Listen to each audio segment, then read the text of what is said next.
बिस्मिल्लाहिर्रहमानिर्रहीम। अस्सलाम वालेकुम नाज़रीन, मैं हूं कंबर ज़ैदी। पाकिस्तान के सियासी मंजरनामे पे ड्रामाई तब्दीलियां हो रही है। पंजाब में क्या तहरीक इंसाफ की हुकूमत तब्दील होने जा रही है। अवैस लगारी साहब का इस्तीफ़ा, तहरीक इंसाफ के 4 से 5 अरकान तैयार। क्या स्टोरी है ये आपको इस वीलॉग में बताऊंगा। जो परवेज़ इलाही हैं वो इस टाइम फंस के रह गए हैं। वफाकी हुकूमत की जानिब से जो नोटिफिकेशन जारी किया गया है, लॉन्ग मार्च का आगाज़ हो चुका है और आज़म सवाती साहब ने 2 फौज के अफसरान के नाम ले लिए हैं जो कि उन पर इल्ज़ाम लगाया गया कि वो मुलव्विस थे। उन्होंने वादा किया था कि मैं फ़ौज के उन अफसरों के नाम लूँगा जिन्होंने तशद्दुद किया, और उन 2 के नाम हम आपको बताएंगे भी आगे चल के व्लॉग में। अगर आपने चैनल को सब्सक्राइब नहीं किया तो सब्सक्राइब कर लें, बेल का आइकन ज़रूर दबाएं और फेसबुक पेज को फॉलो करना ना भूलें। ये जो तब्दीलियाँ हो रही हैं लॉन्ग मार्च के पेश नज़र, मैंने आपको बताया था ये 10 दिन बड़े इंपॉर्टेंट हैं, इसमें बहुत सारी डेवलपमेंट्स होंगी और वो एक एक करके डेवलपमेंट मैं आपको बताता जाता हूँ क्या कुछ हो रहा है इस टाइम। वजीर आजम के फोकल पर्सन जवाद अहमद साहब ने इस्तीफा दे दिया। वजीर आजम को चार्जशीट किया है, वो मैं बताऊंगा कि उसमें उन्होंने अपने इस्तीफे में क्या वजूहात लिखी हैं। हमारे पास वो लेटर आ गया, वो पढ़ के सुनाऊंगा जो उन्होंने वजीर आजम को लिखा है। और वजीर आजम की अच्छी खासी क्लास ली है उसमें कि वजीर आजम क्या कुछ काम कर रहे हैं आगे चल के। सबसे पहले बात करेंगे पंजाब के। पंजाब से तहरीक इंसाफ के MP अवैस लगारी साहब ने जो है पार्टी छोड़ दी और वो ये कह रहे हैं वो कौमी असम्बली से इस्तीफा दे देंगे। यही नहीं सिर्फ कह रहे, वो कह रहे हैं मेरे साथ 4 से 5 बंदे मौजूद हैं।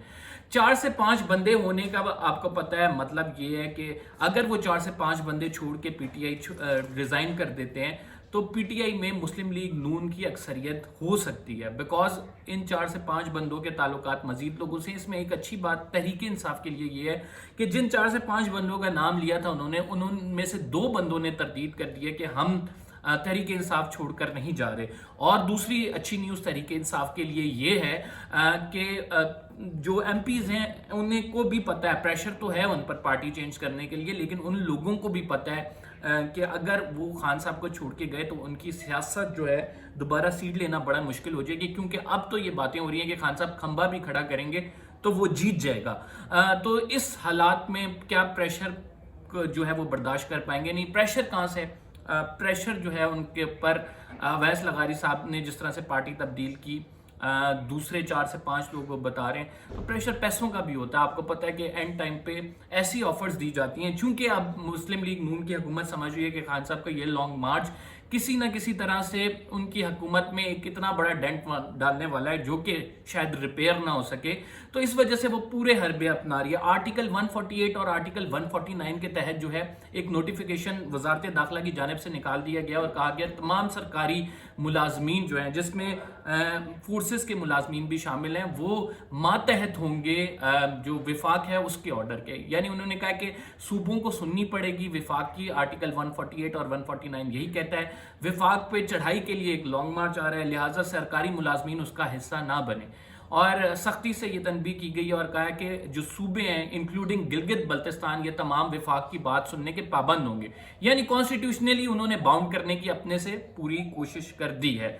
और क्या ये सुनेंगे या नहीं, ये वजीर आला जो है परवेज़ इलाही, उनका आज बहुत बड़ा इम्तिहान है। लॉन्ग मार्च आपको पता है जो टाइम दिया गया था 11 बजे का, उसके बाद लॉन्ग मार्च के लिए लोग आना शुरू हो गए हैं। फुटेजेस हमारे पास पहुंच गई हैं कि लोग वहाँ पे जमा हो रहे हैं। इमरान खान साहब जुम्मे की नमाज के बाद उन्होंने खिताब करना है और इमरान खान साहब आगाह भी करेंगे लोगों को।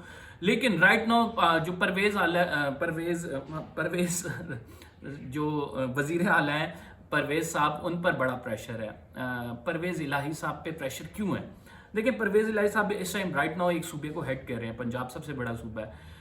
उनकी वफादारियां जो हैं वो साथ हैं PTI के, लेकिन उनके वो पुराने खिलाड़ी हैं इस्टेब्लिशमेंट की मर्जी से वो पार्टियां चेंज करते रहे हैं। अब जब एक चढ़ाई करने लगी है ये इस तमाम मामले में PTI और वो विफाक की तरफ आ रही है, तो उनको बहुत सारी ऑफर्स हो रही हैं। उनको कह रहे हैं कि आप उनके वजीर आला की जगह हमारे वजीर आला बन जाए। रहना तो हमने है, आपको पता है पावर पॉलिटिक्स का ये सीजन है, और उन्होंने कहा कि रहना जब हमने तो आपको क्या फ़र्क पड़ता है। आपके ख़ानदान की जानिब से भी प्रेशर है, वहाँ से चौधरी शुजात हुसैन आप साहब जो है कह रहे हैं कि आप ख़ानदान की सियासत को भी देखें। हालांकि ये वही चौधरी शुजात हुसैन साहब हैं जिन्होंने डिच करा के जो है वो PDM का साथ दिया था इमरान खान के बजाय।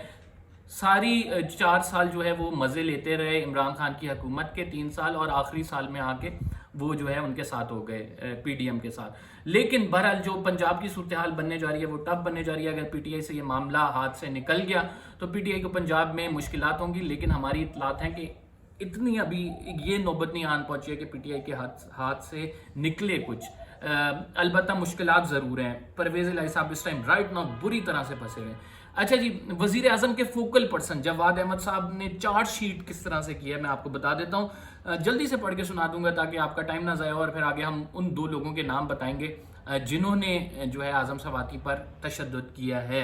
आजम सवाती के बकौल वो इल्ज़ाम लगा रहे हैं। अच्छा, इसमें लिखते हैं मोहतरम वजीर आजम, एक तो इन्होंने सियासत से रिटायरमेंट ले लिया और वजीर आजम के फोकल पर्सन, चूंकि ये पीटीआई से पीएमएलएन में गए थे, फिर इनका दोबारा ज़मीर जागा और इन्होंने जो है अब रिटायरमेंट का ऐलान कर दिया। इन्होंने लिखा, आपकी इज्जत अफजाई का शुक्रिया, आपने मुझे अपना फोकल पर्सन मुंतखब किया। आपकी मजबूरियों को देखते हुए मैं अंदाज़ा कर सकता हूँ कि आप आला तरीन ओहदा ज़रूर रखते हैं, लेकिन हुकूमत के तमाम तर फैसले 3 जगहों से आते हैं। किधर से आते हैं? आपकी सलाहियतों का मुतरफ हूँ, लेकिन मजबूरियों के पेश नज़र अपना जो इस्तीफ़ा है वो पेश कर रहा हूँ। मैं यहाँ वजाहत कर दूँ कि मैंने अपनी पार्टी की ड्यूटियाँ, ना तो कोई तनख्वाह ली, ना कोई गाड़ी, ना ही किसी किस्म की मराहत ली। अपनी पूरी सियासी ज़िंदगी में पीटीआई और मुस्लिम लीग दोनों जमातों से एक भी फ़ायदा नहीं लिया, अपनी जेब पर इन्हिसार किया। जिस मुल्क में नाहक खून बहाया जाए और मुल्क में हक़ाइक़ कभी मंजर आम पर ना आ सकें, जिस मुल्क में हुक्मरान चाहे इमरान खान हो या आप हों बस लाचार हों, जिस मुल्क में सच की मौत का परवाना झूठ की कामयाबी की कुंजी हो, जिस मुल्क में झूठ का बयानिया तरक्की का रास्ता और इसकी खरीदारी मुअज़्ज़िज़ीन शहर हों, जिस मुल्क में वोट को इज्जत दो जैसे नारे इक़्तिदार के हसूल तक महदूद रहें, इस मुल्क में अवाम और खवास पर नौजवानों का फैसला करना होगा कि सच क्या है और झूठ क्या है, और फैसले की घड़ी आ गई है, अपने ज़मीर की आवाज़ सुने। अच्छा, ये जवाद अहमद साहब ने ये इस्तीफ़ा टाइप किया और कहा कि वोट को 2 का जो बयानिया है वो सिर्फ आपने महज ताकत के हसूल के लिए इस कुर्सी पे आने के लिए बनाया। इसमें कोई दो राय नहीं है कि हम भी ये पीएमएलएन को कहते हैं कि आप जो डील करके आए हैं, जिस तरह से आप जूते चाट के आए हैं, और वो इस वजह से आए हैं कि आपने अपने वोट को इज्जत दो के बयानिए को रोंद दिया इन जूतों के नीचे, और आपने बनाया इस वजह से था ये ताकि आप इक़्तिदार में आ सकें, और इक़्तिदार में आने के बाद आपके दौरे हुकूमत में साफियों पे जिस तरह से तशद्दुद हुआ है, जिस तरह से कत्ल हुए हैं, उसकी मिसाल नहीं मिलती है। तो अब ये आप, मैं नहीं कह रहा, ये तो आपके अब पार्टी, आपके फोकल पर्सन, वजीर आजम के फोकल पर्सन ये बात कर रहे हैं किस तरह से चार्जशीट किया है उन्होंने। लेकिन अनफॉर्चुनेटली इस मुल्क में मामलात और हालात ऐसे ही चलते हैं। सियासी मंजरनामा इस टाइम बड़ा गर्म है। इसी तमाम मामले में आज़म सवाती साहब ने जो है वो प्रेस कॉन्फ्रेंस की, और आज़म सवाती साहब ने अपना वादा जो है वो कहते हैं मैंने पूरा किया। वादा पूरा करते हुए उन्होंने कहा कि जनरल बाजवा को चाहिए कि फ़ौज में जो आईएसआई का जो पॉलिटिकल विंग है उसको फौरी तौर पे ख़त्म किया जाए, अगर आप लोग कहते हैं कि सियासी मुदाखलत नहीं करनी। 2 मेजर, एक मेजर जनरल, एक ब्रिगेडियर का उन्होंने नाम लिया है। ब्रिगेडियर जो है, ब्रिगेडियर का नाम फ़हीम है। इन फ़हीम के हवाले से इमरान खान साहब को बड़े तहफ़्फ़ुज़ात हैं। ये सेक्टर कमांडर हैं इस्लामाबाद के, आईएसआई में होते हैं। दूसरे मेजर जनरल, उनका नाम है मेजर जनरल फैसल, और उनके हवाले से ज़्यादा मालूमात नहीं है मुझे, लेकिन ये 2 लोग हैं जिनके बारे में कहा जा रहा है कि ये इन्वॉल्व हैं। आज़म सवाती साहब इन पर इल्ज़ाम लगा रहे हैं कि इन्होंने जो है मुझ पर तशद्दुद किया है। जब ये प्रेस कॉन्फ्रेंस चल रही थी तो यूट्यूब डिस्टॉर्ट हुई, मतलब सिग्नल्स कम आए, यूट्यूब पे नहीं आई। तहरीक इंसाफ ने एग्जैक्ट ये 2 बातें अपने ट्विटर हैंडल पे टैग की, लेकिन उसके बाद ये डिलीट कर दी। अब जो है तहरीक इंसाफ की वेबसाइट पे जाएंगे, ट्विटर के पेज पे जाएंगे, आपको ये लिंक ही नहीं मिलेगा जिसमें ये 2 बातें की गई हैं। बहरहाल हमने आप तक फैक्ट्स पहुंचाने थे, हमने पहुंचा दी, अपनी जिम्मेदारी पूरी करते हुए। अगर आपको व्लॉग पसंद आया, चैनल को सब्सक्राइब ज़रूर करें, अपनी राय का इजहार ज़रूर करें, और जो फेसबुक पेज वाले हैं वो लाइक ज़रूर करें, फॉलो ज़रूर करें। इंशाल्लाह अगली व्लॉग में मुलाकात होगी। अल्लाह हाफ़िज़।